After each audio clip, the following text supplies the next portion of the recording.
There we go. Sorry about that. All right. Was not here for the sound test.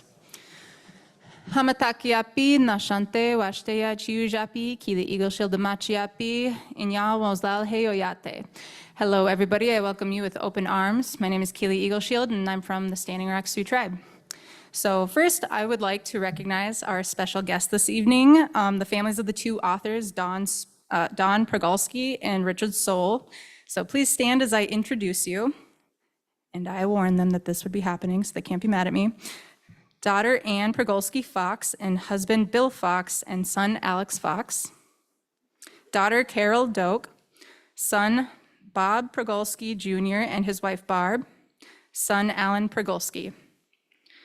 For the Soule family, daughter Jane, Thank you. Sorry about that. For the Soule family, daughter Jane Asmus, daughter Char Yates, son Bill Soule and his wife Laura, son Paul Soule, grandson Ben Asmus and his wife Shauna, granddaughter Jessie Breck and her husband Andrew, and then great-grandson Dustin Asmus.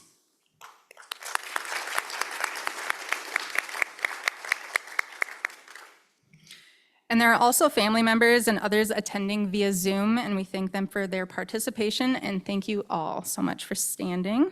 And we'd also like to thank the Department of Natural Resource Management, College of Agricultural, Food, and Environmental Sciences, Hilton M. Briggs Library, and South Dakota Humanities Council for making this all happen.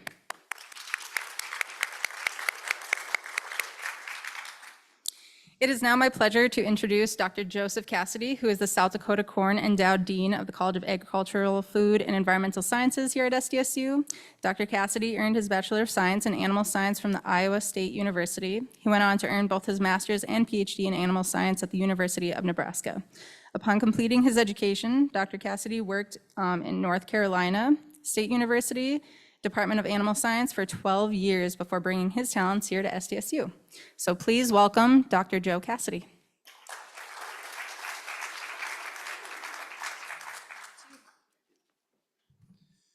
Thank you, Keely, and good evening, everyone. Welcome to South Dakota State University and the Wooster Celebration Hall. It's a pleasure to be here with all of you. I want to give my special recognition and welcome to the Soule and Progulski families. It's wonderful that you could join us this evening and be here for this wonderful event.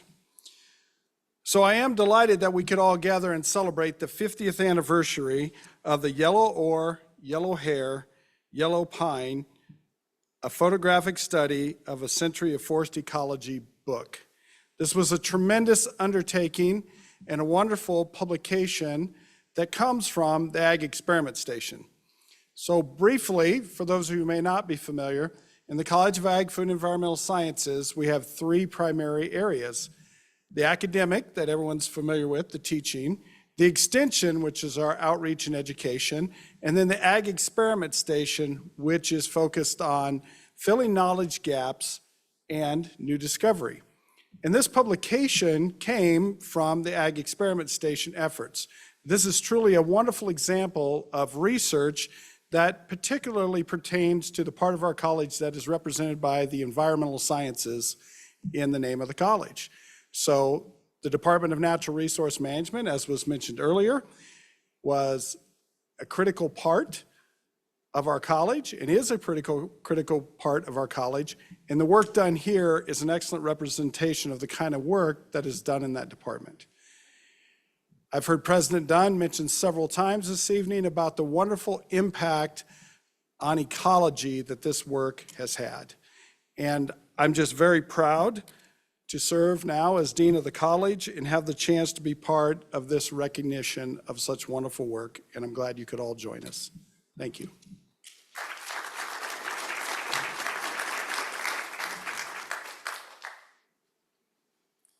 All right, thank you, Dr. Cassidy. And now I would like to introduce somebody who probably doesn't need the introduction, but Barry President Dunn, if you could come on up here, just say a couple quick words before we begin.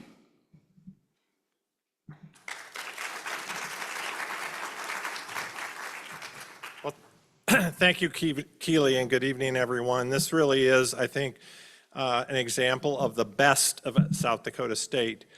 Certainly, I'm very proud of the staff of the Briggs Library and Dean Christy Tornquist. So thank you for all your hard work. Extremely proud of our Department of Natural Sciences and the College of Ag, Food, and Environmental Sciences. So as Joe said, this was seminal work in the field of ecology as it emerged out of biology, and just really impressed. At the time, I was a student here that this work was happening. After it was published, I was a rancher in Mission, South Dakota, and I was really impressed with the originality of the work, and then have followed its impact on forest management ever since. So very proud to be with you tonight, very proud of South Dakota State. Thank you very much, Keely, and I look forward to a wonderful evening.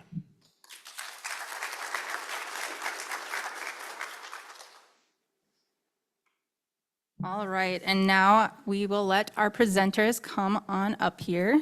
So tonight we're listening to two presenters speak.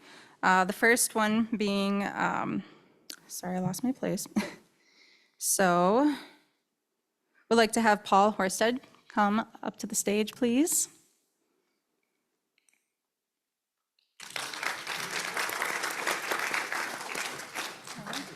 Thank you very much. Yeah.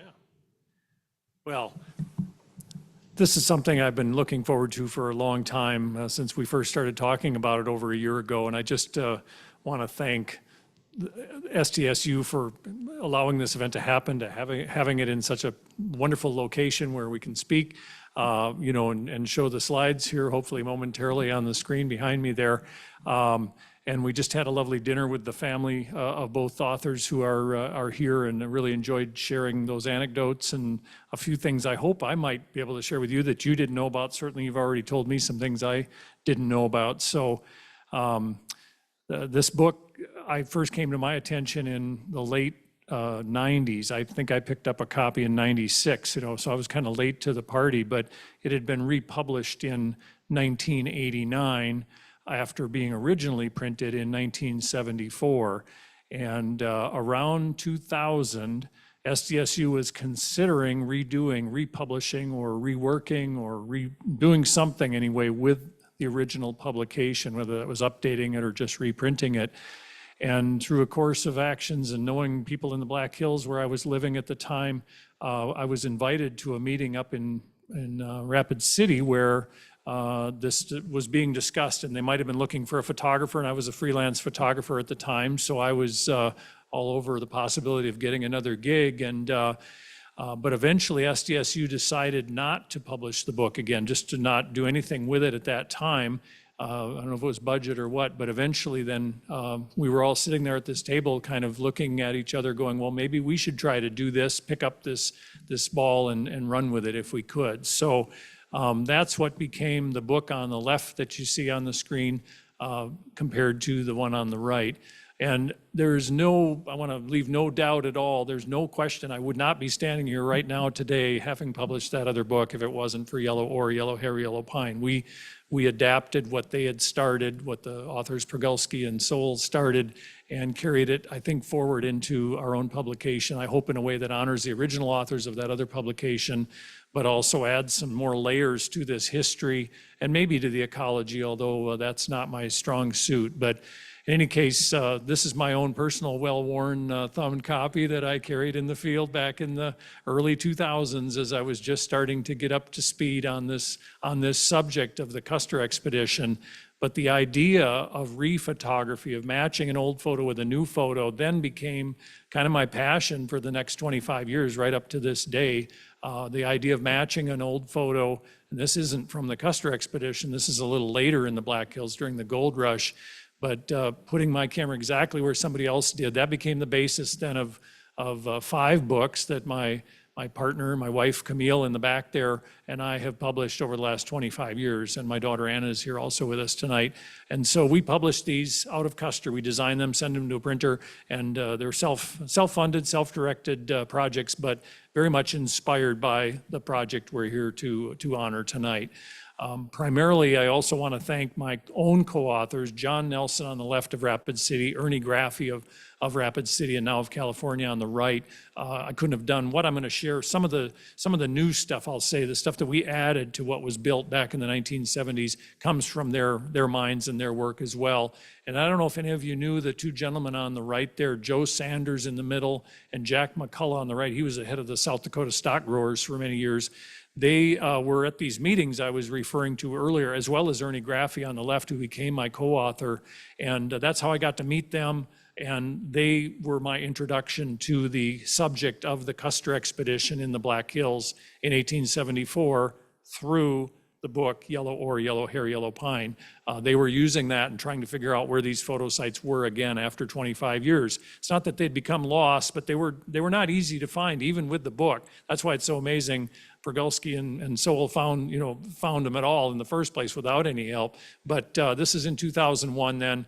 Again, we're hauling this around. So yeah, I think I mentioned this, published originally, I believe in 74, and then it was reprinted for the centennial, which was awesome because again, that made more copies available. And I still, routinely have people, I'll even be showing them my book and they're like, well, did you see that book that came out in SDSU did? And I'm like, yeah, we saw that book, It's in the third sentence of our thank you, the acknowledgments in our own book. But the idea of taking these photos, matching them up, brilliant, and as has been said, a real contribution to science and our understanding of what's going on in the Black Hills with forestry. So that's where it begins. I'm going to share now, I hope, what we've been able to maybe add to that a little bit, along with backing up and looking at what was going on in 1974. My co-author, Ernie Graffi, independently on his own, before any of this was going on around 2000, had been compiling journals, diaries, newspaper accounts, maps, the things you see on the screen there, into what he called a narrative of the expedition day by day. So this is outside of the photographs. He's looking at what happened every day of this expedition and who wrote about it and what did each of those sources say. And that's what became essentially the whole half of our book that was published in 2002. And this is just a little snippet from hundreds of pages, but you're reading what one of the officers said. We were in the saddle for 14 hours, and another guy's talking about entering a deep ravine and marching 47 miles. And we know where that ravine is. It's Red Canyon in the Black Hills. And so that's what Ernie and I were trying to start to put together, is the history of this expedition, but very much interested, of course, in what was going on with the photographs by the year 2000. I might have this coming up later too, but I shot in 2001, I was shooting on film, a medium format Pentax 6x7 camera, much like they were back in 1974. Richard was using a much larger format camera than I used. But by more recently now, we've revised our book from 2002. We completely revised it in 2023. I went back to all of the photo sites and re-photographed those again in 2020 during the pandemic. That was sort of my thing to do. So we updated almost every page since 2002 in this 2023 fourth edition. We added 36 new pages. We got scans of the original glass negatives, and that was really significant. I think both the authors in 1974 and ourselves in 2001 were using copy prints from the state archives. They weren't loaning out the glass plate negatives to make prints from. They made copies, and then those are what they handed to researchers for publication. And now we have scans of the negatives, as you'll see shortly. I think that really adds a new dimension. And then I did go back to every photo site on the day that the photographer took his pictures in 1874. So on the exact same day, and I was trying to even hit the same hour whenever I could.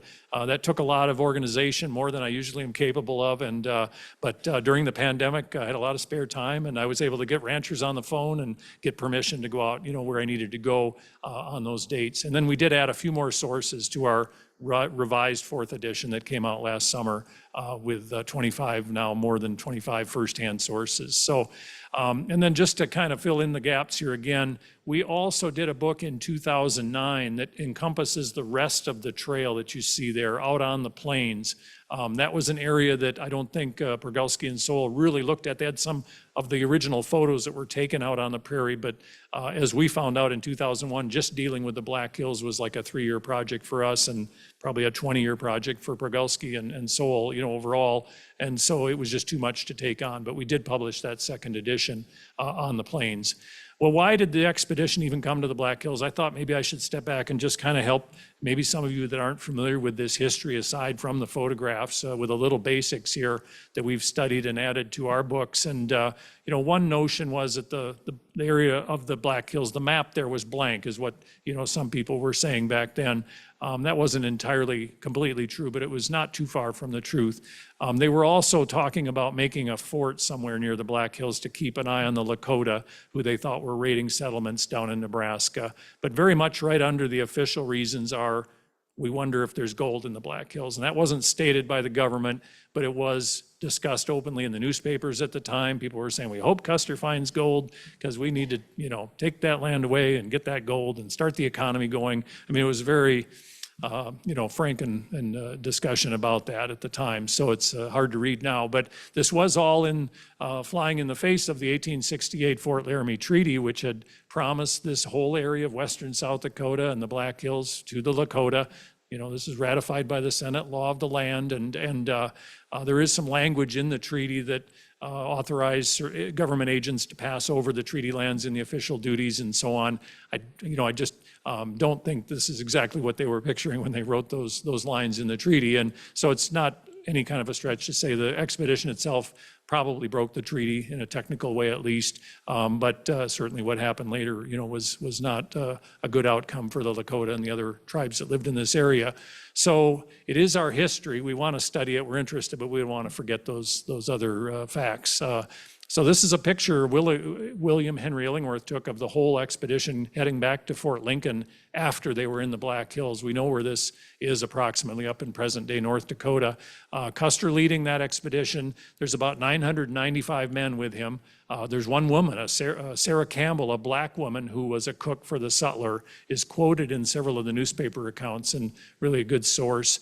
There were 70 Indian scouts. These were mostly, as I understand it, Arikara and Ree Indians. There were a few Eastern Sioux, Santee Sioux as they called them. They were along because they had been to the Black Hills before. They knew how to get there. Custer didn't. So they're literally pointing the way and showing him where to, set up camp and so on at various places where they could find what they needed, which was basically wood, water, and grass. They needed those components at any good campsite, but they didn't always find that.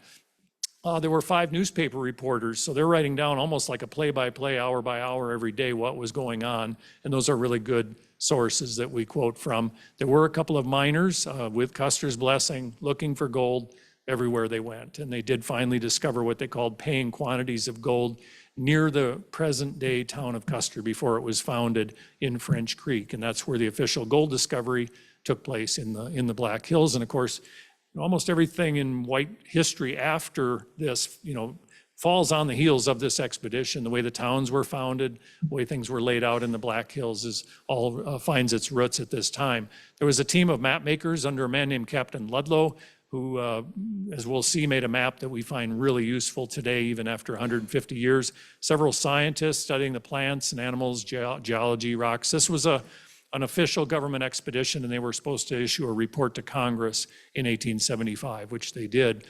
The photographer, William Henry Illingworth, we see his wagon in some of the pictures.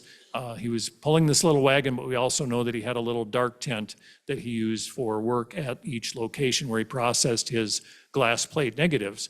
There were about 1,500 horses and mules, 800 horses being ridden by the cavalry, 600 mules pulling the 110 wagons, roughly speaking, about 700 mules.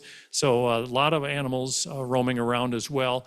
They had a cannon and 3 Gatling guns. Everybody had a rifle or carbine sidearms. So they were very well armed and ready for attack by the Lakota if that was to happen. It never did. They were never under serious threat from the Lakota. Custer's in a little different mode here, General Custer. He's not looking to attack any Indians he comes across. He's very much in an exploration mode, and that's clear from his own writings as well as other people who were on the expedition. They did encounter a small band of Lakota near where Deerfield Lake is today, and there wasn't any major conflict. There was a misunderstanding and a shot fired, but it was not a battle by any stretch. But I'll save that story for another time, and it is in our book. And then just to keep things light, there was a 16-piece brass band, which allowed the troopers some entertainment when they were setting up camp or, at difficult times along the trail, the band would perform as they were working to build a road for the wagons or the like. So we have that going on. Well, this is where they came from. This is Fort Abraham Lincoln up in present-day North Dakota on the Missouri River, south of Mandan, near Bismarck. And it's a state park today. You can still visit, and there's some great history up there at Fort Lincoln. This is just showing the route of the expedition from Fort Lincoln down to the Black Hills. That's roughly 300 miles between those 2 points there at upper right and lower left. It took them about 3 weeks to get there.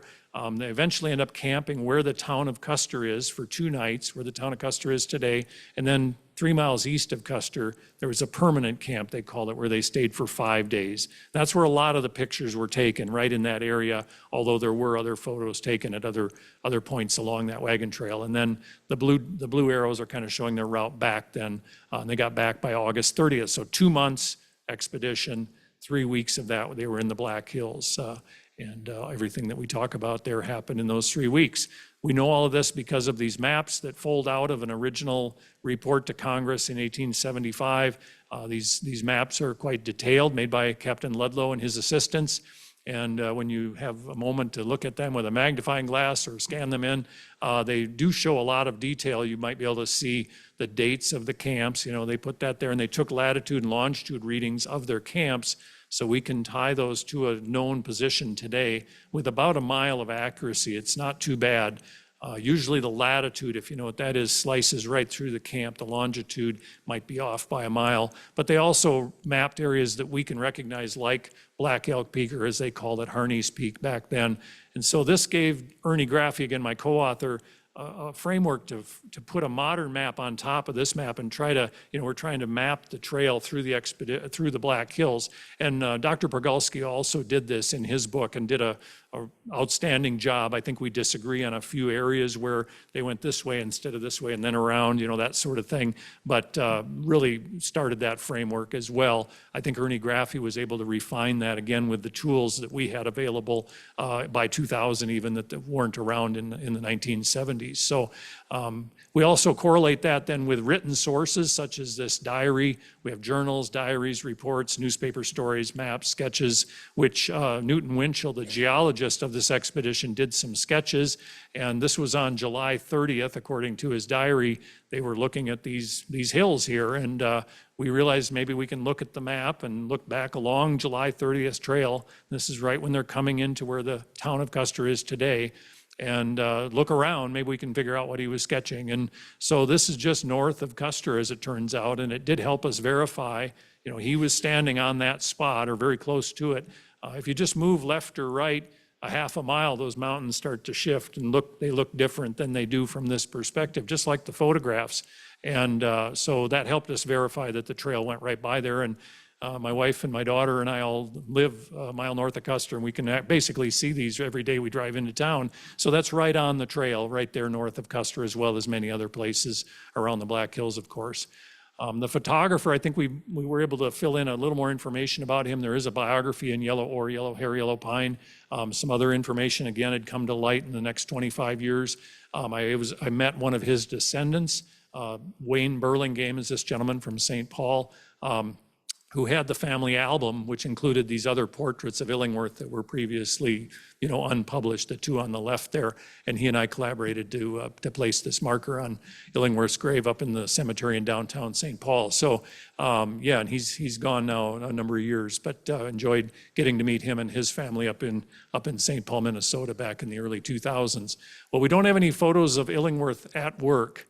Nothing with his camera that we know of. I've never seen it. I watch eBay. I watch all kinds of collections for that sort of picture to pop up. His work does show up regularly on eBay and other archives around the country, because he took pictures in Minnesota, Iowa, North Dakota, back in Dakota Territory days, Wisconsin, and not just the Black Hills, but this is kind of what he's best known for, I think. But we do have a photo of him, actually, his shadow at work here, as you can see, with the legs of his tripod and probably the black cloth maybe over his head. And I think he's holding his plate. You have to pull a plate out, just like Richard Sohl would have done, pull the plate the dark slide out, and then hold it and then make your exposure, which for Richard Sohl would have been pushing a button. For Mr. Illingworth, it was taking the lens caps off and counting to 10 seconds and then putting them back on. There wasn't a shutter even on his camera. But, so again, we know this picture was taken on July 23rd, 1874 from the map and what, other information. Yeah, you can't resist this. And of course, I was by no means the first to have that experience, as we'll see in a moment here. But Progulski, Dr. Progulski had pointed out some wood formations at these locations, some of these sites. And at this site this is over in Wyoming on the Indian Kara Mountain on the west side of the Black Hills. This is obvious, the same tree stump that's sitting there on the prairie there still to this day, 150 years later. So, of course, I was standing in the footsteps of two photographers here at this point, and in July of 1972, that's the date that's recorded in yellow ore as the date that Richard Sohl took this particular photo. Just at a glance, you can see the tree change covered there, right? This is still going on. This thing that they discovered, the trees were growing in absence of fire, is still going on, although I think we've gotten a little better at managing the forest perhaps. And then a little anecdote I referred to at dinner earlier with the families here. As we're driving around, we're kind of like, well, there's the mountain and probably the photo site's out here somewhere in this, 10 square miles of pasture. And the book says it's roughly over there. Let's go ask this rancher, we'll see if he knows anything. So we go knock on the door and we're looking at these photos of Custer and trying to do a book. And he goes, oh yeah, I took those fellas out there in 1972. So he remembered that perfect. I mean, that was his first sentence to us. And that's the guy standing there in the green coat. Bink Nussbaum was his name. Again, rest in peace, about 5 years ago. But he took us right out there. And when we got to that spot, maybe some of you from the family remember, if you were ever at this, there was a pile of rocks there already like that right there. And I don't know if that's from 1972 or 1874 or what, or if somebody just put those there because they knew that was the photo site. But that did, you can literally set your tripod there and pretty much nail that shot. So unlike some of the other ones that are a little trickier to line up. But so I'm skipping. There's about 50 photo sites around the Black Hills. I'll just digress for a moment at risk of extending this too long and say, I believe by counting that Dr. Progulski and Sohl found 46 sites altogether. When you count every single one in yellow ore and every single one in the other book that they did following Custer that Progulski did, they found a few more in that book. We added, I think, 18 more sites. That includes in the Black Hills as well as out on the prairie, all the way to Fort Lincoln. There were more photo sites. And we also discovered, I'm almost more proud of this, sites that were in the collection in Pierre, but weren't actually part of the Custer expedition. So if you look in yellow ore, there's a picture of it says Ludlow Cave, for example, or there's one of a waterfall. Those are in Minnesota. I was able to determine. I'm very, and this was after spending weeks looking for them at some point, early on in our research. So, but anyway, that's just a rundown on those. But this photo site is fantastic, photo, but what it looked like in 1972, I believe this was, or 3, when they took the photo for the 1974 book. And it was worse by 2001 when I got there. This is my first time at this location. The forest was very dense and overgrown due to fire suppression, right? Over the preceding 100 years or so. So the Forest Service took an interest in this, as they did, I think, when the original authors were working and they wanted to know what they could do. I said, I don't know, you could cut some trees down, and they kind of went, well, sure, okay, why not? And so, no, I'm kind of half kidding, but the chief forester at the time, Blaine Cook, literally took a crew up there, and they very carefully cut down all what they identified as less than 100 years old growing on that location. And they were very careful to leave those burnt snags that you see. And those remain to this day at that location. 150 years later, there's quite a number of them if you look carefully. And if you turn around from the camera, there are others of these in the woods. And as I mentioned earlier, they dated one of those to sprouting in 1422 or something like that, and probably burned in a fire in 1685. That's when they think these burned. The snags that you see there have been standing there for over 300 years like that. So we know about 150 years, of course, because of the photographs. So, yeah, there's, I think I got one more shot here of this site. So this is some pictures I came across by Cameron Ferwida, who worked for the Forest Service in the 1970s and joined these gentlemen on the trail at times. Apparently, I found a roll of film in the archives in Spearfish at the High Plains Heritage Center, which has his name on it, and it shows these guys at work at various sites. And I'll have a few more of these at the end of the program. But so that's Dr. Bukowski in the center, and then Richard Soule on right. I don't know who's on the left. Does anybody happen to have I don't know who that is. He's in the other pictures, and there will be a couple of other looks at him. So I'm not showing all of these just for lack of time, but I'm happy to discuss any of them or look in our book that we've got over here later or when we ask questions. But this site's north of Custer, north of Crazy Horse Memorial, right where Highway 16 385 is cutting through left to right there in the background, and then there's kind of a gravel road in the foreground. This is how I shot my photo in 2020. Here's the 1971, as it was in this case, which ended up in the 1974 book. They were a little lower. This is an exact a sample of how on film, it's hard to nail that spot exactly, but they were so close that it was easy for me to see, well, I'm on my computer up on this hill, and I'm sorry, there's a picture of them working at that location, and with Highway 385 in the background. And then they were standing about where those black cows are, if you can see those. And then I was up on the hill where would have been blocked by trees in 1974, I'm sure.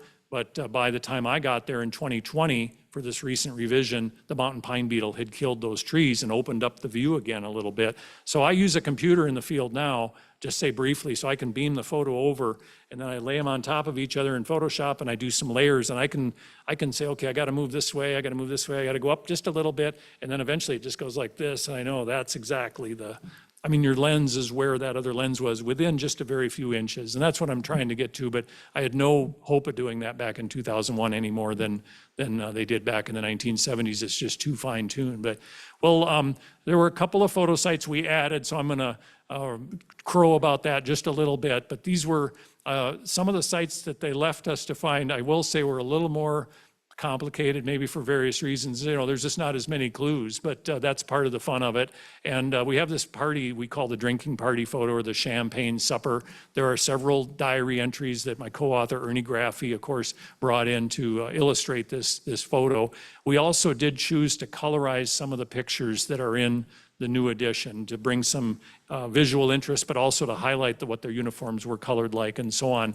We did some research on that. So this site, I had the advantage, again, in 2020 and earlier, of using Google Earth. It allows you to look into places you might not see from ground level and survey hundreds of miles, and do this, during the winter time, for example, when you have a lot of extra time. It's like going there in person almost. And so I noticed these rock formations in a corner of Custer, South Dakota, where I basically lived there, but I hadn't really seen those. And eventually I walked up on this location, which, looks pretty good, I think. I'm not positive that's the site, but I think it's pretty close. It's next to the Mickelson Trail. If you've ever biked the Mickelson through Custer, you're going right by the party site there. And there is this tree that there's a stump there in its position. Again, I'm just kind of throwing these pieces out for the next generation. Maybe somebody else will come along. Maybe archaeology will tell the story here. It would be interesting if we could do a dig there at some point, with a licensed archaeologist. But so that's where we put that, and you can go visit that and tip one back with those guys if you want to do that. But and then the other one was the grizzly bear photo site. We did make a pretty big discovery on this back in 2001, and my co-author Ernie Graffey really deserves a lot of the credit. He had used Ludlow's map, and we want to believe the map. It was quite accurate. We were seeing how accurate it was as we went along. Well, I remember he comes to me and he says, August 7th camp, it looks like it's about 2 miles away from where everybody else said it was, including yellow oar, yellow hair, yellow pine, as well as Dr. O'Hara from the School of Mines back in the 20s had been looking at this issue of where the grizzly bear photo site was. And so long story short, and this took about a year, but we did finally find the campsite of August 7th, and then eventually with the help of a reader of our first edition, came to this actual photo site. And we've colorized this one as well for the new edition. But what I tried to do in 2020 was really drill down on the time of day. I was there on August 7th when this picture was taken, and then I was just watching that shadow creeping away from the rock there as the sun set off in the west there, and it was about 6:30 in the evening when that all seemed to line up. But yeah, so that's probably our biggest find overall of this whole project that we were able to add to what had been done earlier. So, but the other photo sites, I'm just following in their footsteps. And so these are just a few. This will move by a little quicker, mostly my work, but I'll have some other photos here in a second from the 1970s. The Castle Creek Valley. This is the top of Calamity Peak near Custer. That's the same live tree on both sides of the picture there. Their camp is off in the background there. These scans of the negatives also show us for the first time clouds in the sky back in 1874. The copy photos, if you look in Yellow Oar or our earlier book, it's just white sky. And obviously there was weather activity going on there. You cross that valley, this is just east of Custer. You're up on a high rock looking towards Black Elk Peak off in the distance and across their campsite where they were for 5 days back in 1874. Another view of that camp, he just kind of turned the camera a little bit or maybe moved a few feet and took another shot off towards the northwest. Yeah, and then just a few shots, again, just to update what's in our book now versus 20 years ago. We did also ask Jace DeCory, who was the professor of American Indian Studies at Black Hills State University for a number of years, and she agreed to write an essay for us to add to our new edition, reflecting on the Black Hills, what it meant to her people, and the breaking of the treaty and the other things like that. It's a very thoughtful, respectful piece, and we're really happy to have that voice in the book. And we also added more information about the mapping, updated the maps where they needed to be updated, gathered new GPS data because that had become more accurate in 25 years. And we found some new things. We found some ruts that were kind of revealed by the mountain pine beetle killing a lot of the trees. The forest is more open now than it was in 2001 or 1975. I'm nervous about having people compare these photos and use them for a judgment about whether we absolutely need more logging or less logging, and I don't want to get in the middle of that, but it is something we can kind of think about a little bit after this last period of time. We have photos of the carvings that show up along the trail, various places, as well as all the museums in the Black Hills that have exhibits or artifacts about the Custer expedition. And then near the end of the book, I got permission from SDSU. Thanks very much, Michelle Christian at the archives for helping me get scans of the photos that Richard Soule had taken back in the 1970s. And we did, I think, 8 pages altogether, where then now we have all 4 pictures from 1874, 1974, and then the 2 that I took in the last 20 years or so. So you can often see that progression from upper left, young, I don't know if you can see those tiny little black things are trees that grew into what's in the photo in 1974. And then they were still there in 2001, but by 2020, the mountain pine beetle had sort of cleared that area out a little bit. And so this is a snapshot of what's happening at a number of places around the hills, I think, after the mountain pine beetle came and went. But yeah, really, I think that's an awesome thing to have included as well. And then, of course, the shot where we all stood in Illingworth's photos in his steps and put our tripod where his was so long ago. Well, here's a few shots. I know where all these places are. If any of you would like copies of these, just shoot me an email, I have some postcards over there with my website, and I'd be glad to forward them to you. But credit to Cameron Ferwita of the U.S. Forest Service back in the 1970s for shooting these photos that kind of give us a behind-the-scenes look at. These are literally at the photo sites. I recognize, I think, every one of these where they were when they took these. Yeah, this is just north of Custer. When you kind of zoom in here, you can see both the large format 4x5 film camera And then Richard is using the Hasselblad that I think his granddaughter mentioned earlier at dinner that she still has in her possession, which is amazing. And those Hasselblads will probably still be running in 500 years when my digital camera has long died. But so yeah, that's neat to see. Very serious and intent on their work most of the time anyway. No, I'm just kidding what's coming up here, but I still don't know who the gentleman on the right is, and I hope we'll figure that out eventually. And obviously they did have a few laughs along the way, and I just love this picture. Because that's mirrored also in the present, because this is my co-authors and I goofing around at the grizzly bear photo site after we found that. But I'm kind of standing in for one of the guys in the back with a goofy hat. But so I'm wrapping up here, but just wanted to share real quickly what I'm working on right now. People ask me, I'm trying to do a South Dakota book, Then and Now, again, inspired by the past work and going around the state, towns, cities, landmarks, aerials even, and this one's, look, right over there, you could shoot this one from right up there in the Campanile. I actually shot this I took this as a screen grab from a web camera that's mounted in the window of the Campanile, in the same window where some guy took a postcard back in the 1930s. So I don't even have to really go up there, but I hope to do so once they're done with the reconstruction. But photos of Rapid City, of places like Phillip and lots of other small towns, just trying to put my camera again exactly where somebody did a long time ago and see what we can learn about history and maybe also about environmental change. Again, I'm inspired by that to some degree, although it's not my area. If somebody else is interested in what I'm sharing right here, right now, let me know. There's a lot of cedar trees out there along the river now due to fire suppression there as well. So down in Sioux Falls, sometimes flying to the roof of where a building used to be. This is the Queen Bee Mill, burned down in the 1950s. And so I'm flying my camera to the spot where this guy was on the 8th floor looking out a window at Sioux Falls there. And that's a technique that's working out pretty well for some other spots. So again, I'm wrapping up here. I really appreciate, again, standing here now talking about this after so much time. Please, check in my website or go to my Facebook page if you want to keep up on any of this, or get a hold of me, any of you watching on Zoom or anything. I welcome your questions and inquiries about any of this. Continue to share as we hand this on. And the Festival of Books is in Brookings, as you may know, starting tomorrow evening with a reception, and then the next Friday and Saturday.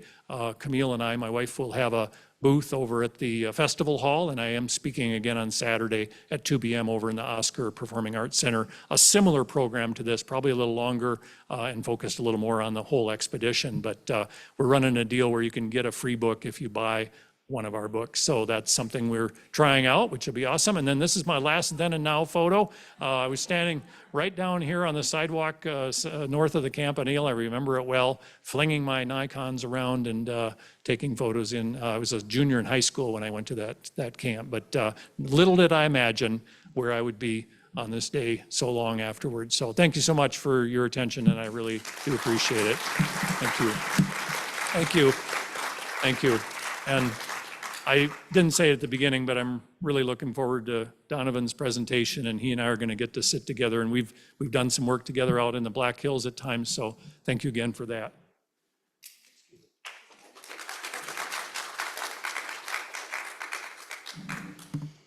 Thank you so much, Paul. That was amazing, and I do want to speak a little bit on the Indigenous perspective. I think as we move forward, I think that's amazing to point those perspectives out and give Indigenous people those voices. And that is what we're here today to also listen to Donovan Sprague. So Donovan, if you could come to the stage, please.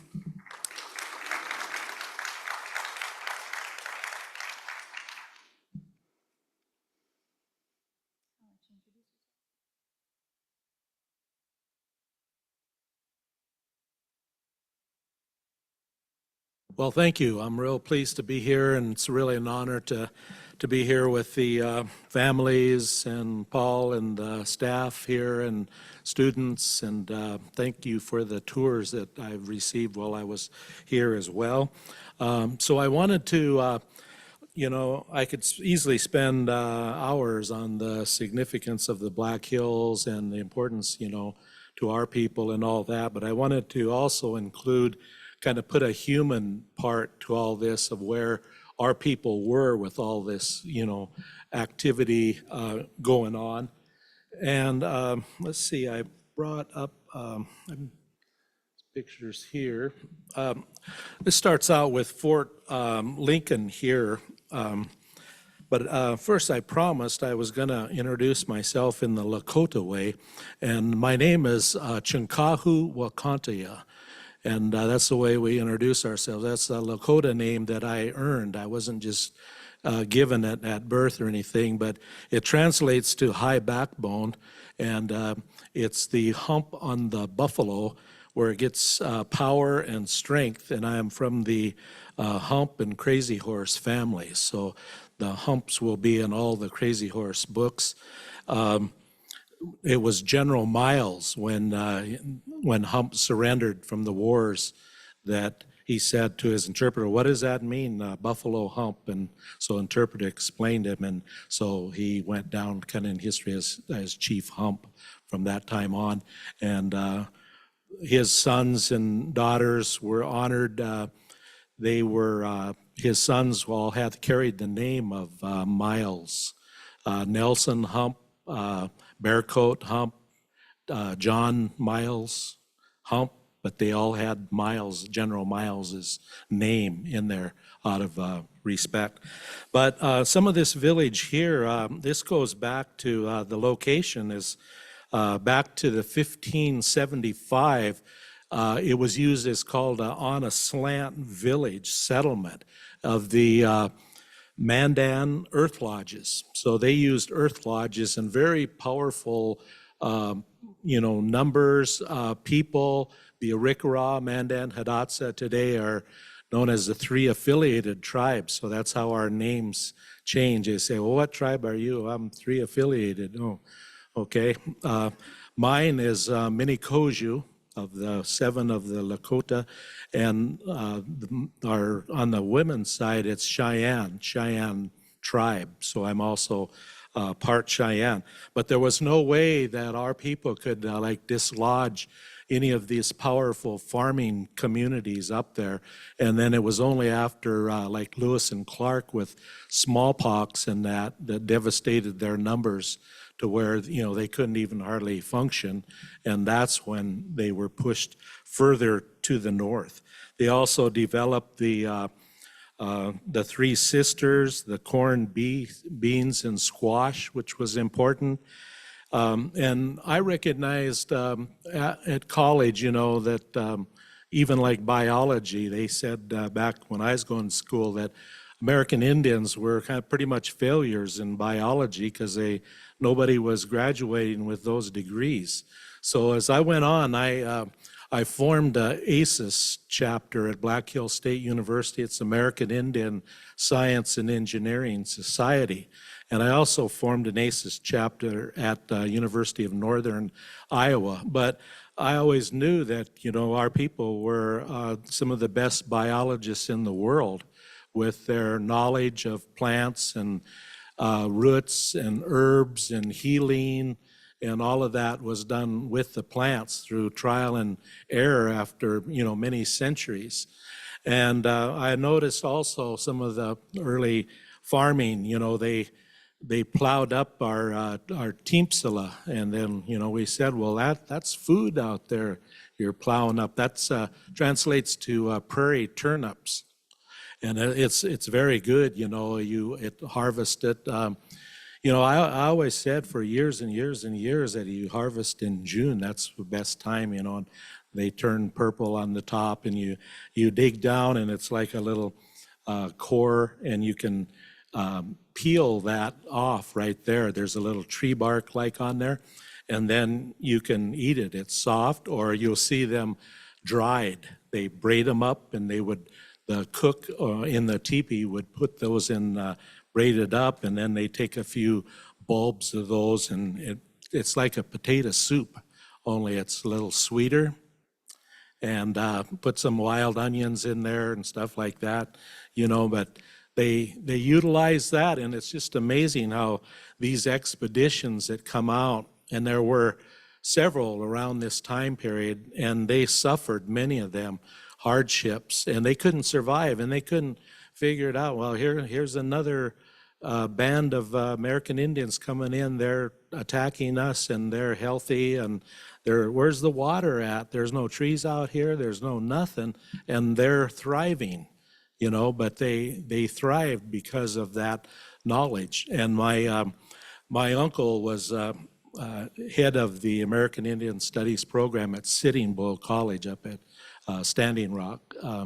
And his name is Wilbur Flying By, and he put together a whole list of plants, and then the Lakota name for them, or Dakota, and what it was used for. And then my son, I got him interested in all this, and he was a sustainability and biology. They had developed a master's program actually right during his tenure while he was studying, and he took that book up there, and the professors were about falling over each other. They'd never seen anything like that, and Wilbur gave them permission to, use it however they want for the benefit of mankind and all that. But I recognize the need for that, and then, of course, we can talk for an hour about the effects of gold and the detrimental, what that led to our people, but also the confinement on the reservation at this time period, the loss of the center of the universe, where Black Elk said it was the center of our world, and the lot of stories about the Black Hills is a central area, despite other movements maybe to other areas, but coming back to that area. And so I worked with the Black Hills Forest Service just as a volunteer. And so I was on it's called an NFAB, the Native American Advisory Board, for 8 years.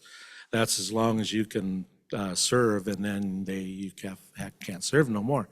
It's the way the government is. But anyway, I really learned a lot, from all that, and of course the suppression of fires and all that is a big thing with just looking at these pictures and before and after.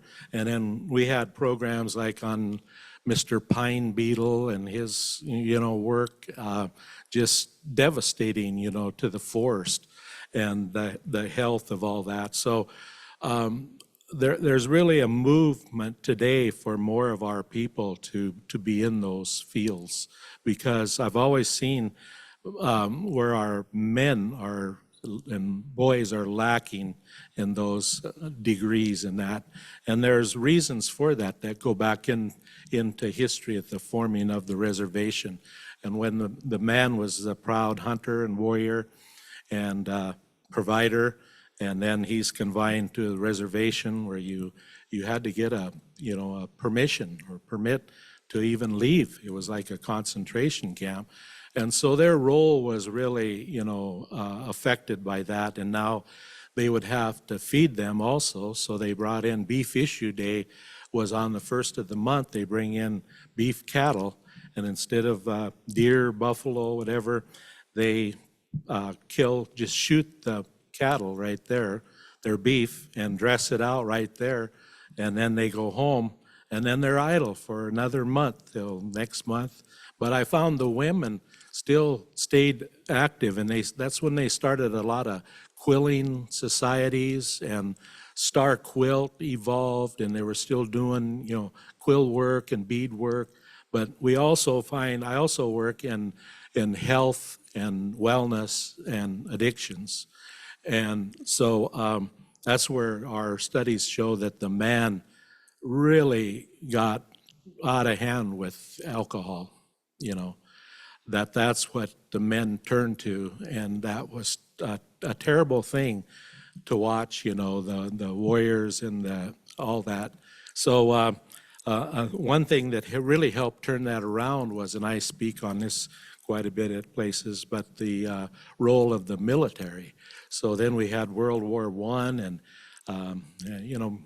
American Indians actually served before they were citizens of the United States, served in the wars. And I had this statistic that it's always hovered around this, that about 50% of American Indians are veterans of U.S. wars. And there isn't any ethnic group in America that comes anywhere close to that. So some of that speaking part has taken me to bases around the world. And, I've been into Fort Knox in Germany and the Department of Defense. And some of those things, after you read those stats, I guess I gave quite a few presentations, because then it comes across at Fort Knox. I know my stats were coming right across CNN by the time I got home. And then, of all things, I heard a president recently, we're driving down the highway, and he came up with my line, 50% of American Indians. Did you know that? And I told my wife, I said, see, if you say it long enough, they'll get the message. So just a little bit of, background about this area here, and, the Arikara very contributed to a lot of the history here.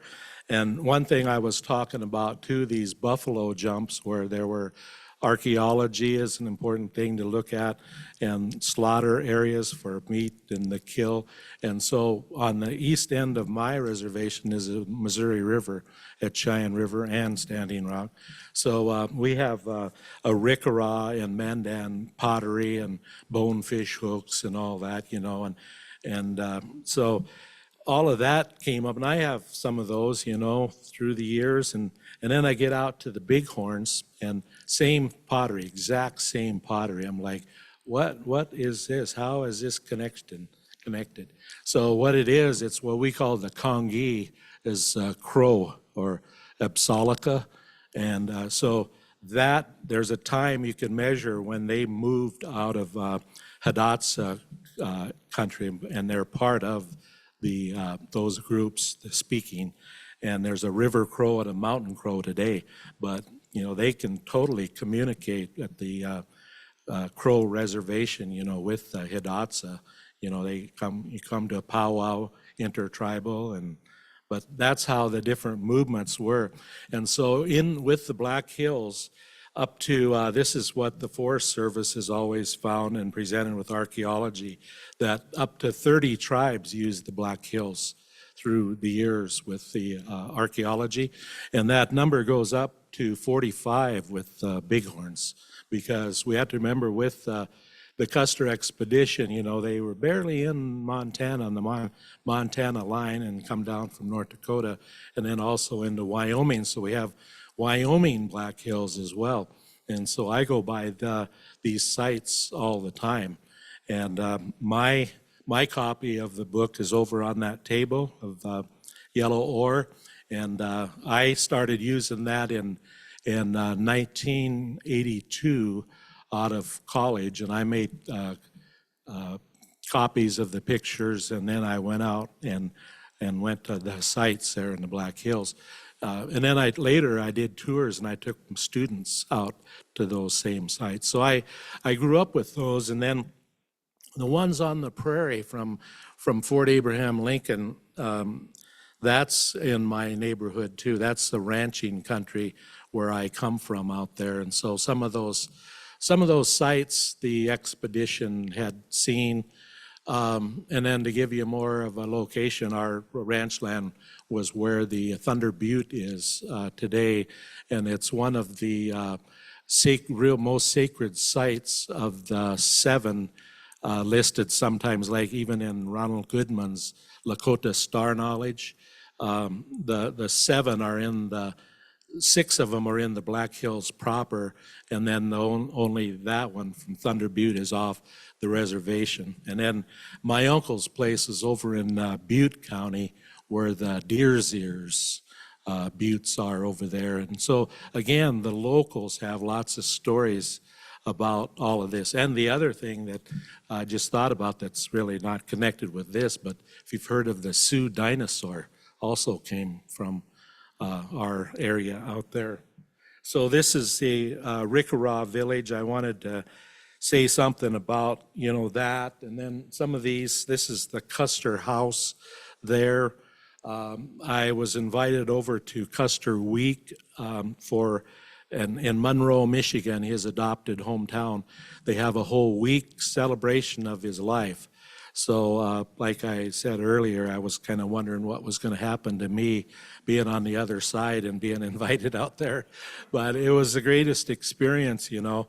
And the last day I was there, the Custer's family from the farm, they came in and they brought this bow with them, like a bow and arrow, just the bow.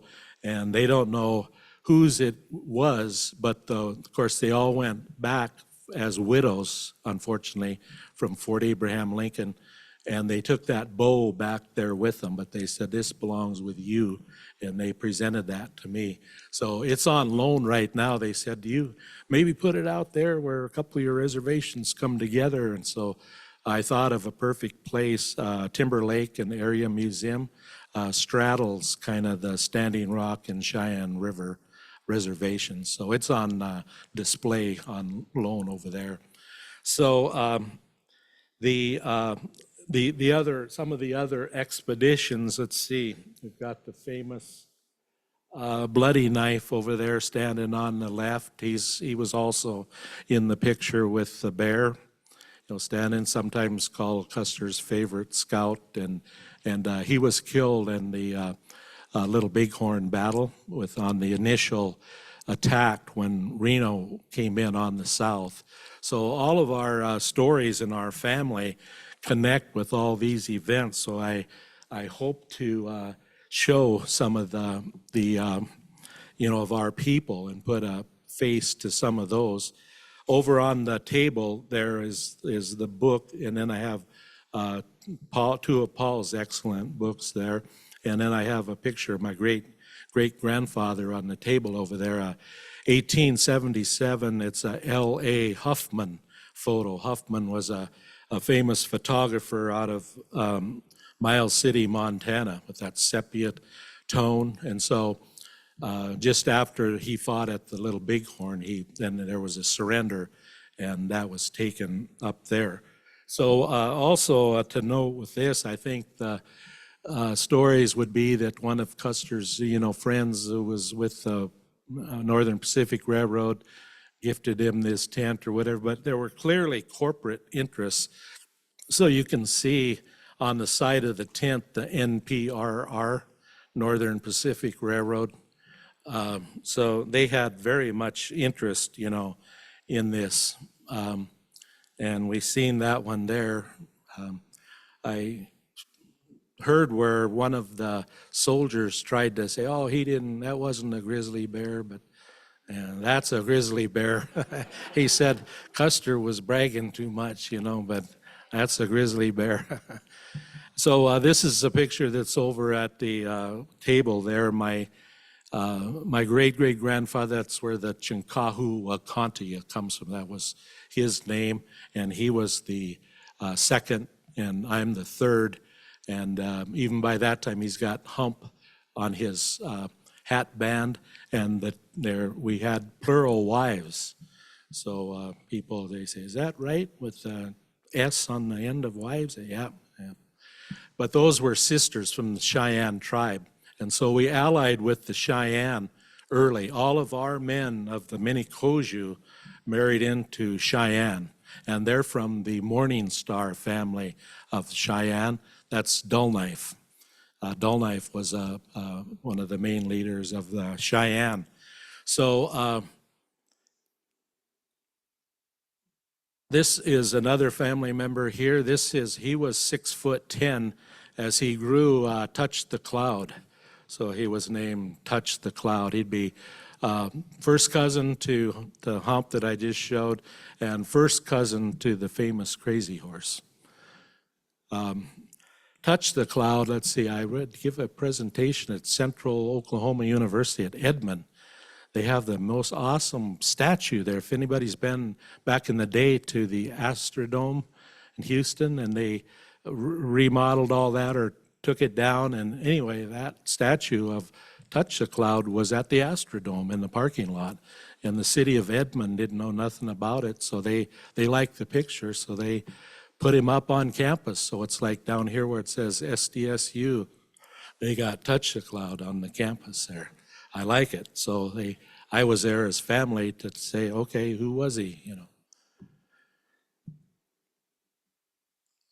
This here is from our family, all first cousins. It's looking like right here. This guy is Spotted Elk, better known as Bigfoot, who was killed in the Wounded Knee Massacre, 1890. So all of these events would soon follow. The gold and all that would lead to wars. And what had just happened was wars. We had won major victories. Expeditions had come through here already.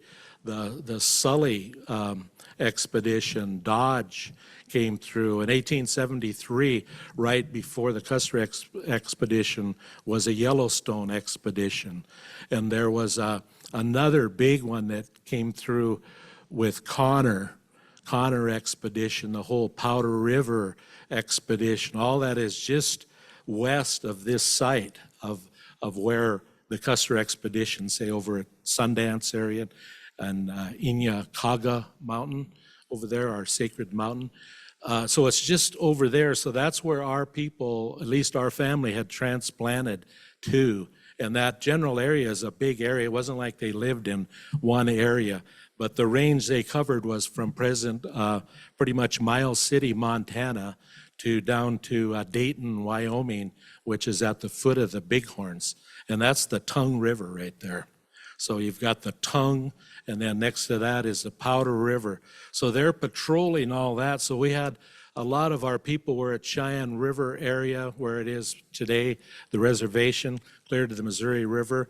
But as Lakota, Dakota, Nakota, we were one of the largest tribes by population. We could be all over. So while they were doing that, our family was up there, and they got kind of renowned and renamed as the Hostiles. So pretty soon, we're just the Hostiles, you know, at war. So we closed the Bozeman Trail. They built 3 forts on the Bozeman Trail in the 1860s, Fort Reno, Fort Phil Kearny, Fort C.F. Smith, and major victories came out of those that are known today, like the Fetterman fight, the Wagon Box fight, and they were great victories for our people, and we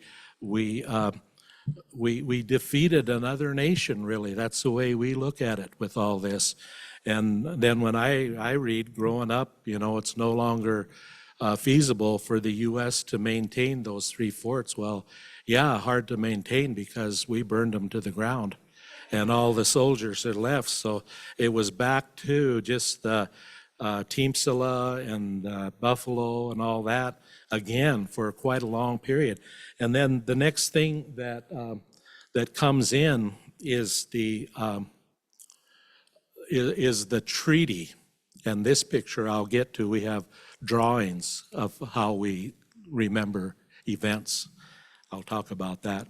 So after all that warfare, usually that happens all across America, even from the eastern seaboard. As it getting pretty bad, you know, whatever, it's treaty time. It's time to use another avenue to get what you want. And in this case, it was gold and land. So while I was at the 150th anniversary of the Fort Laramie Treaty signing, and they made pictures of all the signers and all that, and they said, "Now, where's your family at?" And I said, "You won't find them on there." So you won't find Crazy Horse's name didn't sign the treaty. Hump did not sign the treaty. They would not come in at all to negotiate that. So after the treaty went in effect, and that's very important today for, well, legal boundaries, it's like, yeah, we own the lands because you drew this line. But then big things also like health and education all fall under that today, you know, programs. But I'm still very proud of our family because by not signing the treaty, Hump had 13 more years of freedom. So after the treaty, he went on to fight at the Battle of the Rosebud, which this is, and then the Battle of the Little Bighorn. Eventually, he would go to the only holdout then not here was Sitting Bull, and went to Canada. So eventually he went to Canada with Sitting Bull, and he didn't surrender till the early 1800s. And he came in with the largest band up there. It's now in a book called the Sitting Bull Surrender Census, and they recorded every man, woman, and child and their Lakota name first, and then their relationship, a great genealogy tool from Canada. And Hump's band was around 750, and that's about what he was carrying here or had. So, after Sand Creek in 64, those are Cheyenne and Arapaho, see, and then our families all married into the Cheyenne, so they went down to help with all that. The Cheyenne actually brought a war pipe to our people and asked if we would accept, and we did. And so Julesburg, Colorado was some of the first activity after that, and then the next event was the Platte River Bridge fight right at Casper, which is also called Battle of Red Buttes. And if you looked on YouTube, Battle of Red Buttes, that story is there. We won an award, a Spur Award last year for that. You can watch that incident there. So this one here, my students always wonder, like, okay, Battle of Rosebud happened in Montana, June 17th, 1876, right before the Little Bighorn battle. It's Crook, General Crook is here. So my students here are always confused. Now Rosebud, we've been studying Rosebud Reservation and now Rosebud, okay. So anyway, that's not the name. The real name for it, I have it in a unpublished book of mine that's finished, a 33-chapter Lakota Cheyenne book. And so my title on that is, the Cheyenne name for that is the battle where sister saved her brother. Because at the Battle of the Rosebud, it looked like brother was facing certain death on the battlefield, and over the hill came sister, pictured here, in her finest regalia, soldiers all fighting, and then she picked him up, and he's kind of hard to see. You see his face sticking out under the horse's neck? He's clamped to the side, on the opposite side, and his arm is across the horse's neck holding a rifle. And away they went. They got over the hill to safety, and I haven't found that part documented, but I heard there was a lot of high-fiving going on at rescued, and yes, we made it. So anyway, that's how they remember those stories. So anyway, the Crook and them retreated back to where I teach at Sheridan, is where his main camp. And by the way, I don't have time for all that, but there was a major arms military buildup going on right after the Custer expedition, and it was Camp Cloud Peak right there in Sheridan.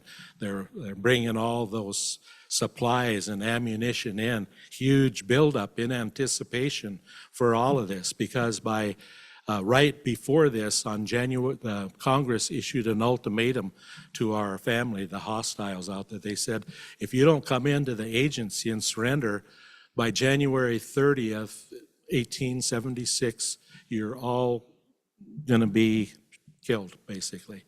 You're going to be hunted and thus at war with the United States. So we ignored it, And then the weather was so bad, storms that winter, blizzards, that some bands never even got the message, about that.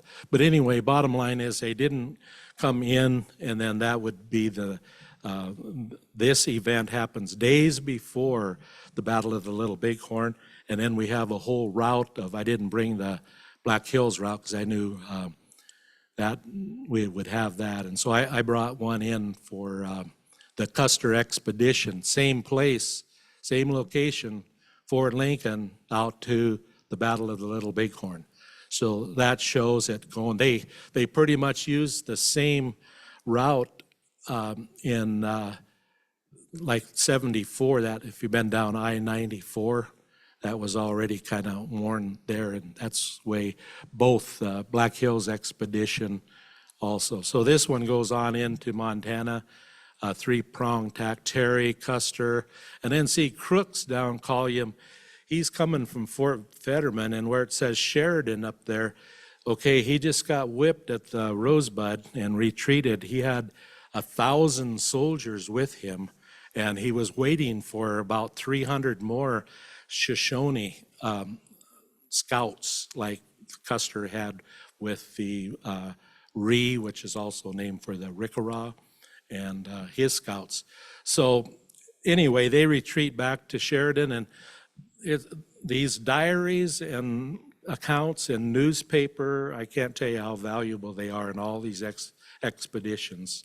Participants who were there, first, primary sources of information, what'd they write? Okay, I'll just say what was going on with this one. Okay, what's Crook doing? It's like June 25th now, and he's supposed to be at the Little Bighorn Battle Rendezvous with Custer. And what's he doing? Well, all the diaries. Wow, the fishing's great down here in Bighorn. We're catching these big fish, and whoopee, we're having a great time in leisure here. And whoops, then they find out later, at that moment, Custer was getting killed at the Little Bighorn. So some people, historians, wonder, what would have happened with 1,300 more people, there with Crook and them. And we usually just say it would have been just a few more minutes longer. We still would have won.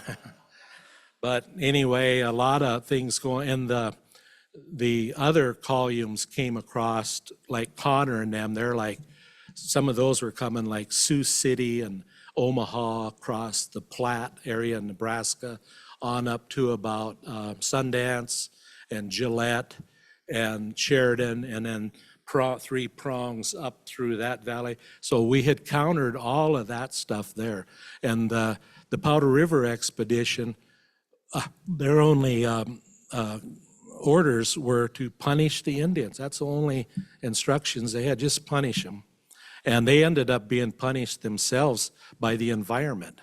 If you read those accounts and books, they had to eat their horses, and they were just amazed the way the native people could survive, and the buffalo and all that. So that's another big thing here with game and buffalo. And most accounts that I know of, people said there was a real lack of game of what they expected in the Black Hills. And there was also, of course, way less trees from the now fire suppression, but there was also a lack of a major river of anything too coming in, which some people suggested they might have had a Denver or something here earlier, but maybe that's a good thing. So yeah, I worked with the Forest Service in Rapid City, and then I see where Dave McKee was also, I think he was involved with some of Paul's work or contact. And then I get to Sheridan, and who's the Bighorn Forest Supervisor out there? It's Dave McKee. So I'm still working with Dave. This is Dull Knife here from our family. And so I guess that's, the buffalo, okay? When Hump surrendered from the wars, his 2 daughters married into the French. And this is my great-great-great-grandparents, Fred Dupree and Good Elk Woman, and their grandson.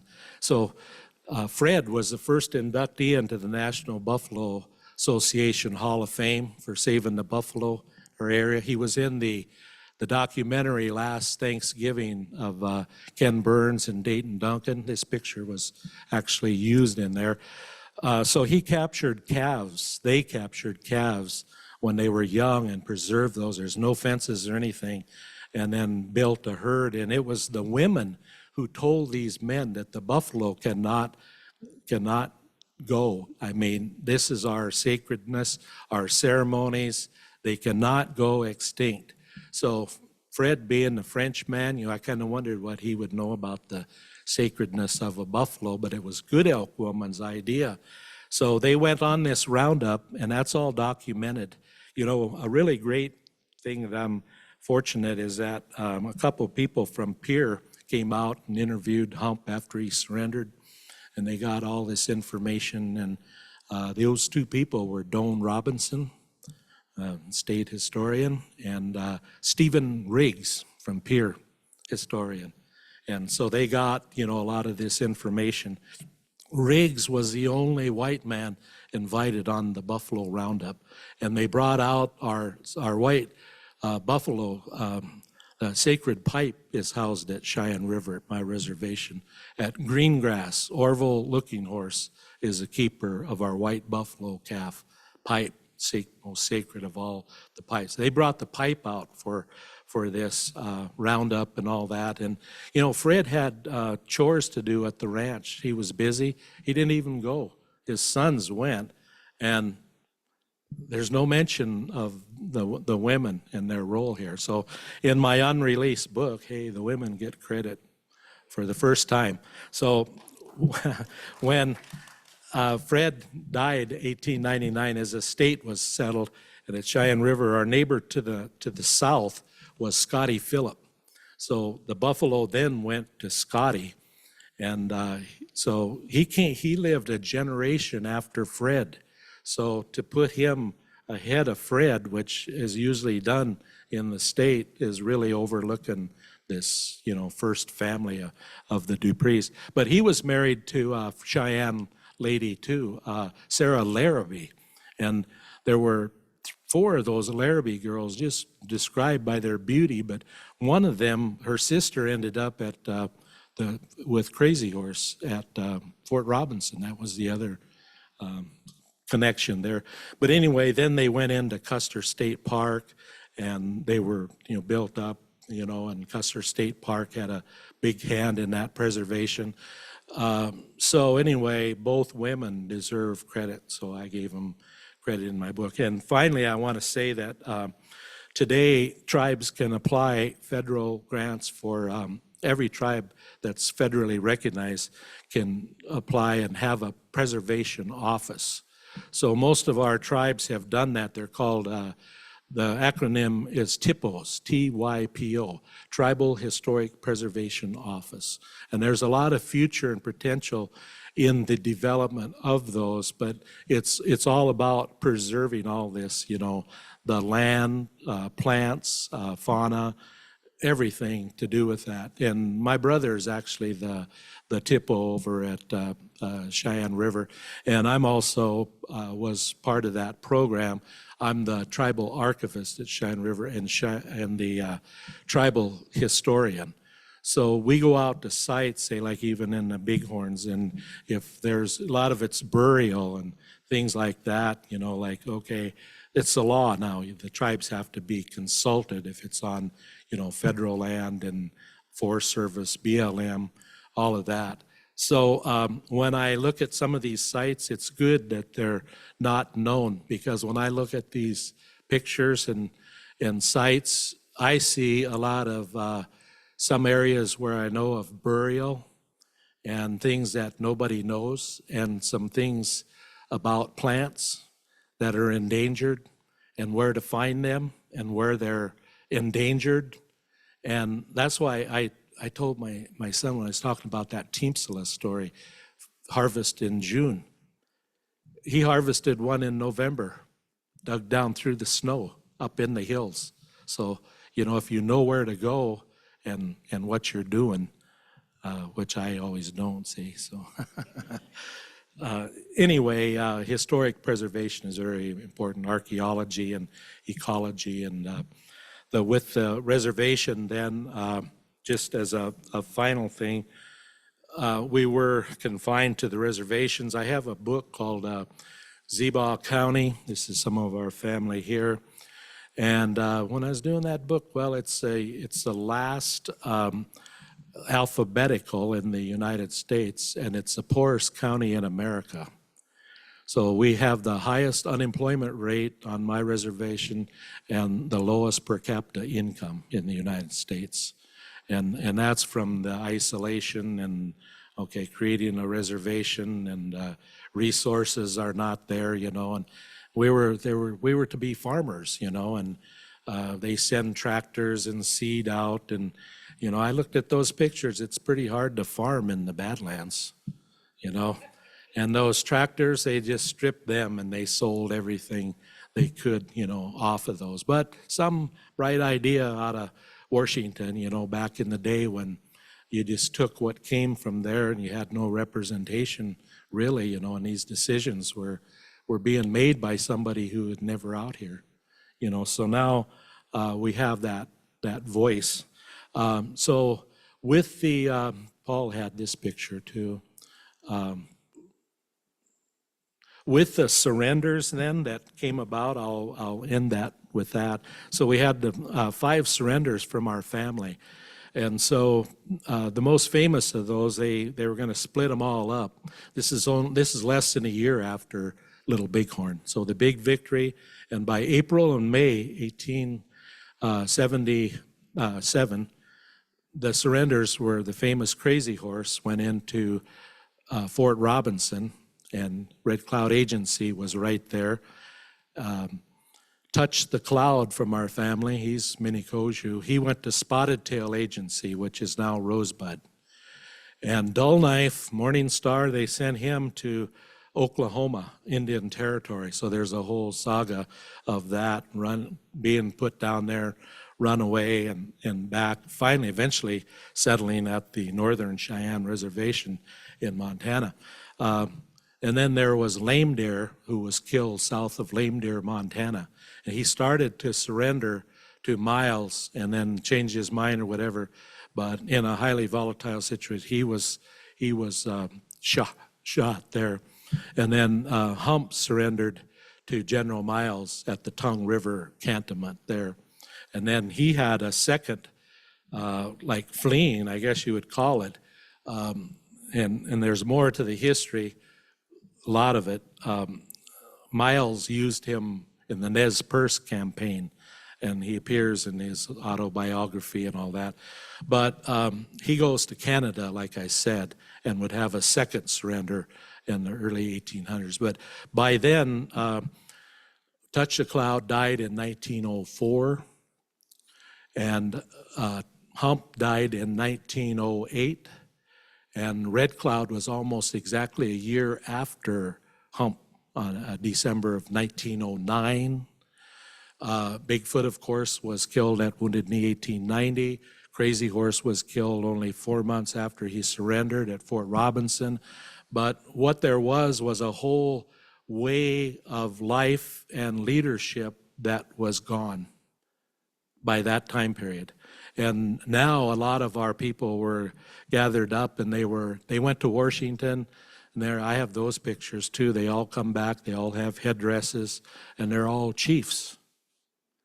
And the elders who are still living, they laughed about that. They said, no, never was a chief, And so those were a lot of them were Washington chiefs. Not all of them, because there were famous, chiefs like Red Cloud and Spotted Tail who went. But anyway, our family held out, that's what it was. And then to fast forward, we got 1930s, the IRA, Indian Reorganization Act, which established tribal governments and constitution, bylaws, and that's where we operate today.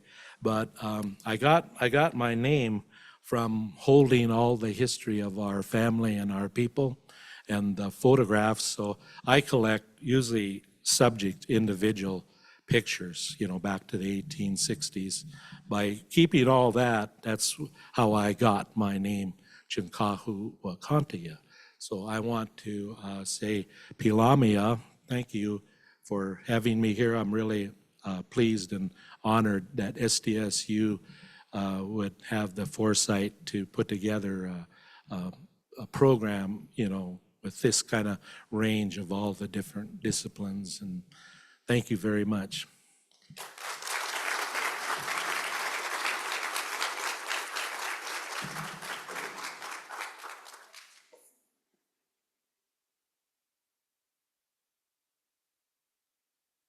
All right, for the last 10 minutes, we are going to do a quick Q&A with Paul and Donovan here. So if you'd like to take a seat.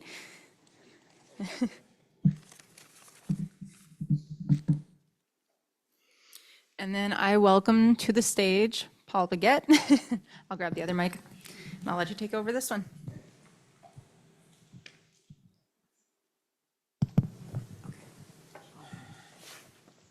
Hello, I'm Paul Baggett, and I'm in the Department of English and Interdisciplinary Studies, and I also very interested in nature writing. And it's interesting to think of photography as another form of representation of rhetoric, even of a sort of, how do you build a history according to these visual media?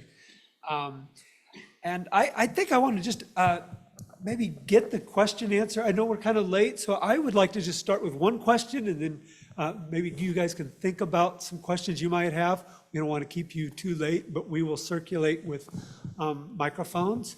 I wondered, and maybe both of you can address this, or one or the other, but as I read the book, I noticed there are gestures toward the native presence in the book.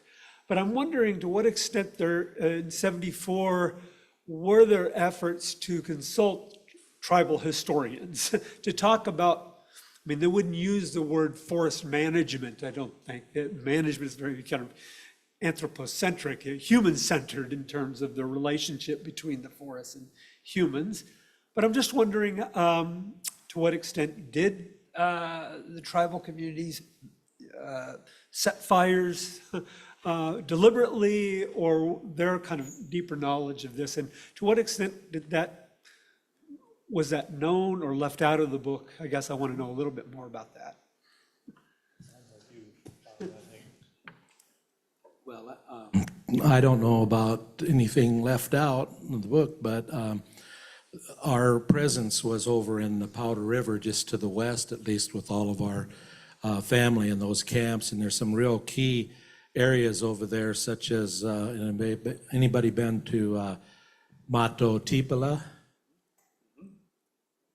Bear Lodge, Devil's Tower, the Chimney Butte area, Wright, Wyoming. You can see for miles and miles of what's going on. But they had such an incredible presence with the caravan that come through, and the weaponry that it was, anytime they did that, it was pretty much, we respected those cannons and that. And you go up, with a bow and arrow or something, that's different, a different strategy of warfare. But some of the counts that they don't say, like, well, this morning I woke up and I've got ecology on my mind. I'm gonna go start a fire over here, and I'm gonna burn this and that. But what I do find is a lot of intentional burning, especially in conflict, sometimes retreating from the crow or whatever. And there in the warfare, there's a lot of fire setting. So I just come through a major burn area of thousands of acres over in Wyoming, coming from Sheridan through the Buffalo and Gillette areas. And, that's gonna be so lush and green, and, the only tough job is digging those fence posts again. But yeah, there was a lot of burning of the land like that. And I found that pretty much across all of America with the tribes, especially the farming tribes. They had these cycles that they would go and they would move and let one area kind of refurbish itself and move over here.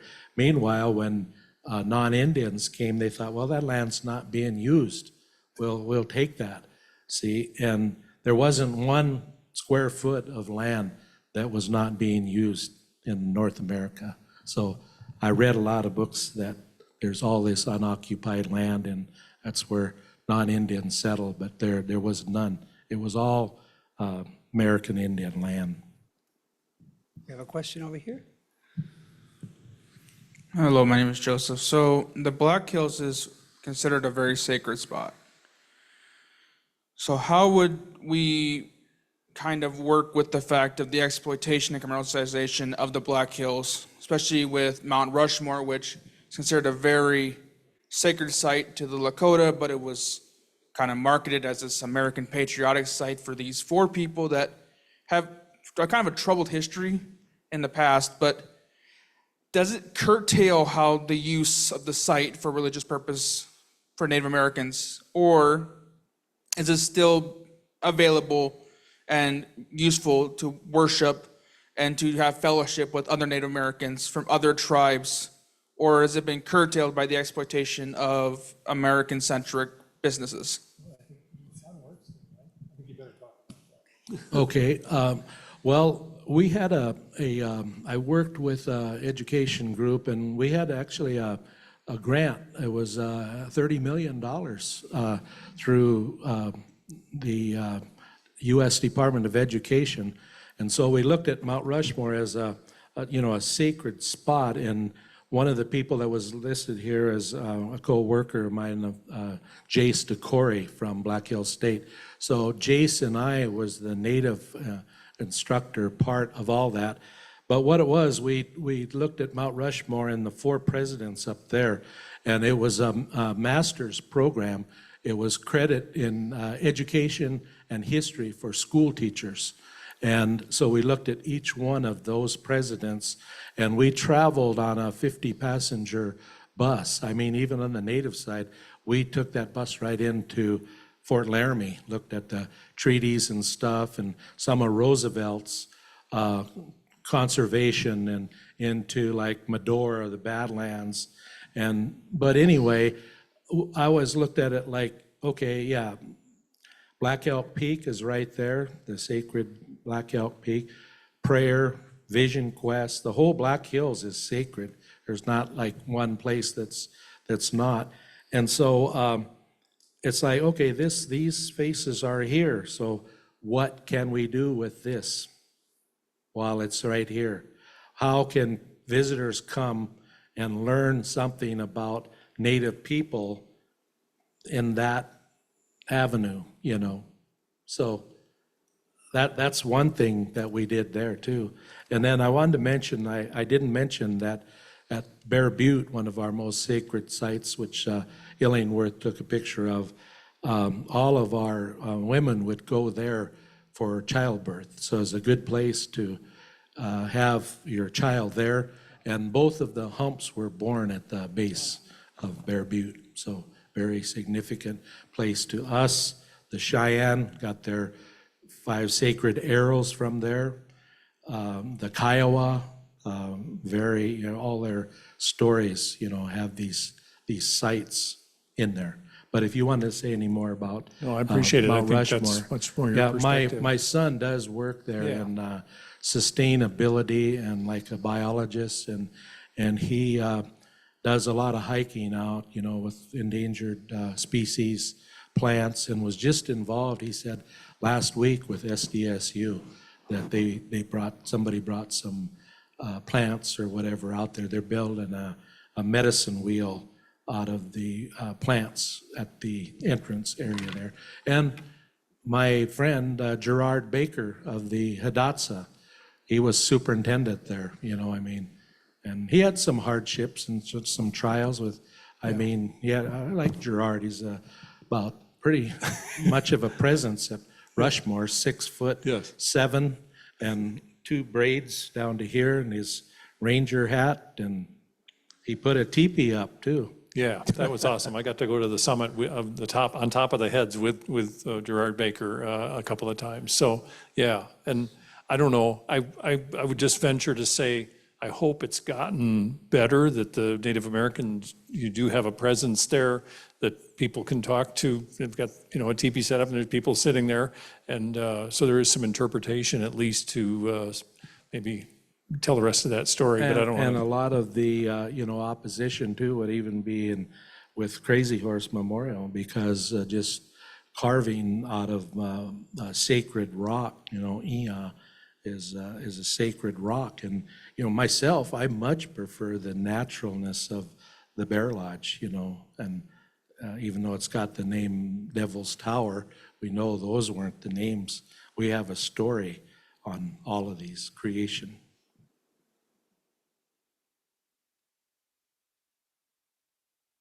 Any more questions? Okay, one more. All right. Shoot. Go ahead. So General Custer, we know that he was kind of this ambitious man. We know that there was the gold rush. with the overall history of the Black Hills, do you think that this whole idea was kind of not only the idea of scientific expedition, but also kind of a power position, a way of not only showing hard power, but also soft power, a way to show that we can control this land, even though we have this treaty with you, we are the dominant players in this party. And do you think that Custer may have illustrated the message, or do you think that he failed to get the message across and it ultimately led to whatever it led to in the future?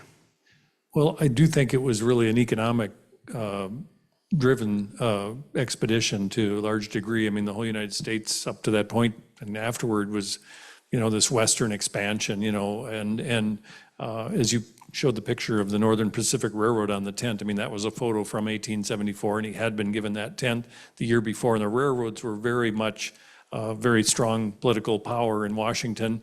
There had been a collapse or a panic, as they called it, in 1873, like a depression, we would call it now, and a lot of people were out of work. So as I briefly alluded to, there were literally people saying, we need the gold. The gold will drive the economy, will get people working, people have jobs and a place to, further spread the country. And, right or wrong, that is what happened. And as you said, I don't think there's any doubt with either of us that what happened in the Black Hills then pretty much forced what happened at the Little Bighorn a couple of years later. I don't know if there was the thought you might have said earlier about the power, soft power, hard power. I think it was more just, economics being transmitted to the government and then thereby to the military, who then were the instrument that went to the Black Hills. I hope that's not too simplistic, but that's how I maybe would see that. I'd like to bring us back to the 100 years of forest ecology. I am teaching in a class right now where we're talking about the role of fire and biodiversity and ecosystem function. And I think the indigenous communities understood how we were all connected. I think you've demonstrated with these series of photographs over 150 years how areas change, land use change, whether it's by anthropomorphic, by us, by parasites, external agents and so forth. And I think that this documentation of this forest ecology over the last 150 years is really instrumental. We don't have many examples like that in our literature where you can look at this and understand it. And I just wanted to bring the topic back home in terms of how important it is for our culture, for our understanding of the ecology, and for our future. So thank you. Thank you, Michelle. I think that's a great place to end this evening. I see some tired eyes out there, so I think we should applaud these two. Thank you all. Really appreciate it. Thank you.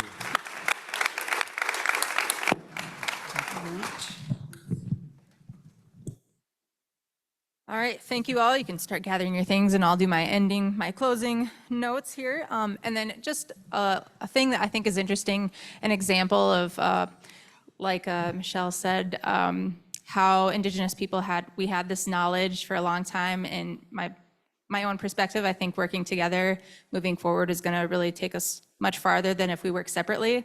And so I love seeing this collaboration between two entities and two perspectives of history. But again, just an example, something very interesting. One of the tribes, so Rosebud, is actually Shichangu, but that actually kind of translates to burnt thigh clan.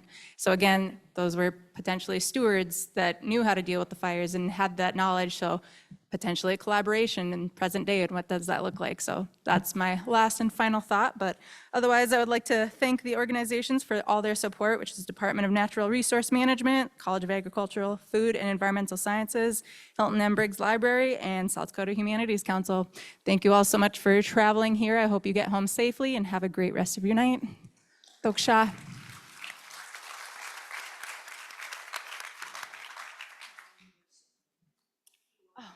Yes, there's a QR code on the back of your programs. If you could absolutely please take some time, fill that out, that would be amazing. And it's at the back of the programs.